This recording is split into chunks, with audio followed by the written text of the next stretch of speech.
Já, og svo það þessi hér Þórhallur Sigurðsson sem landsmenn þekkja kannski betur sem Ladda, mun flytja nokkur velvalin lög ásamt drengjakór íslenska lýðveldisins í salnum í Kópavogi á föstudagskvöld.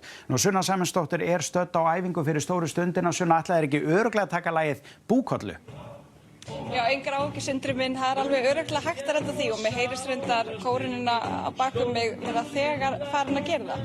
En fyrst skulum við samt heyra í manninu sjálfum á baku þetta allt saman, Þórhallur Sigurðsson eða Laddi, má ég trufla það aðeins? Já. Hvað stendur til þetta? Þetta eru tónleikar, drengjakór íslenska lýðveldisins, þeir eru 10 ára og langaði að gera eitthvað skemmtilegt og æfðu upp nokkur lög eftir mig og hringdu svo í mig og píndu mig til að koma til að syngja með þeim. Og hvað verður þetta einhverju brandarar í bland, eitthvað grín og söngur? Já, það verður nú kannski eitthvað svona bara til að kynna lögin, þetta er nú bara 4 lög sem ég syng sko og jú, ég get ekki komið fram einhvers staðar á þess að vera með pínu grín sko, það er alveg klárt.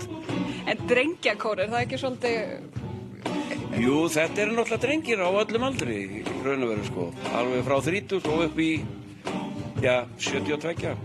Ég er náttúrulega aldursforsetinn, sjálfsögður. En eigum við endur þetta á kannski bara að þið taki Búkollu hérna fyrir okkur, leyfið áhorfendum að njóta? Já, það er nú byrjar á, ég veit ekki hvað þeir eru reyndar, en ég skal alltaf myndi komast inn í þetta, já takk.